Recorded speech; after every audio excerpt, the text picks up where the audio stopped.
Finger దాని అన్నికి నిన్నే ఉదాహరణ తీసుకోవాలి. నిజంగా ఇటు బాగున్నావే పోతున్నా. ఎల్ఎంకి భవిష్యశ్రీ ఫ్రమ్ ఎర్రగడ్డ హాస్పిటల్. ఏం మాట్లాడుతున్నావురా, నరాలు కట్ అయిపోయింది. హాయ్ అండి. ఇంకా ఇవాళ అయితే గోరింటాకు పెట్టేసుకున్నాను, చేతులు రెడ్గా అయ్యాయి.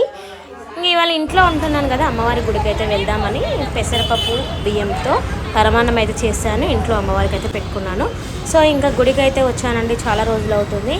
అమ్మవారికి మంచిగా దండం పెట్టుకొని కొబ్బరికాయ కొట్టేసి లోపలికి అయితే వెళ్తున్నాను. వెళ్ళి అమ్మవారి దర్శనం చేసుకుందాం. నాతో పాటు మీరు కూడా వచ్చేసేయండి. మరి ఇవాళ ఆషాఢ మాసం ఫస్ట్ శుక్రవారం కాబట్టి అమ్మవారిని మంచిగా అలంకరిస్తారు. సో వెళ్దాం పదండి లోపలికి.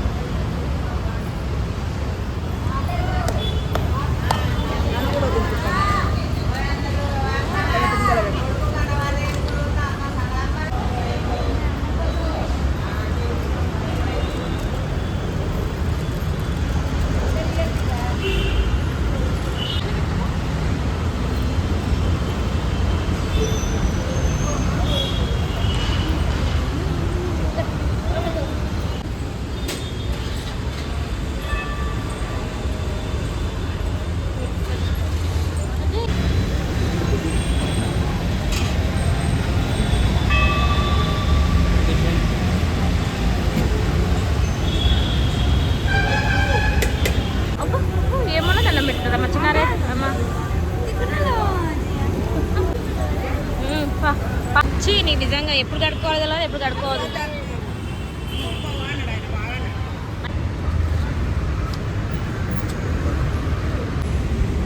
ఫింగర్ దాని అన్నికి నిన్నే ఉదాహరణ తీసుకోవాలి. నిజంగా ఇటు బాగున్నావే పోతున్నా. ఎల్ఎంకి భవిష్యశ్రీ ఫ్రమ్ ఎర్రగడ్డ హాస్పిటల్.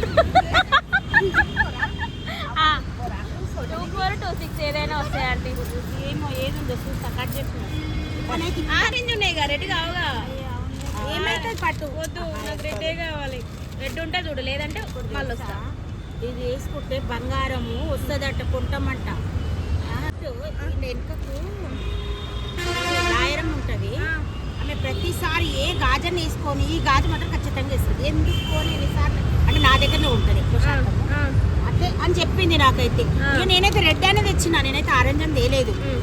వేసుకోరాదు, బంగారం కొంటావేమో చూడు, మళ్ళీ వచ్చి నాకు నేను కూడా కొంటా. అమ్మవారిలో కొనరు కానీ అవి వదిలైతమేమో బెట. చూస్తా సైజు చూడని ఇష్టం.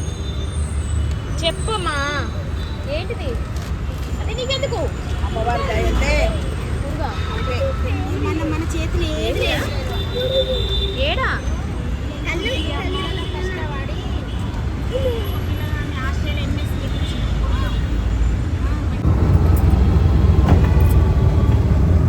ఇవాళ ఇంట్లో ఉన్నట్టే కానీ అస్సలు పనే తీరలేదు.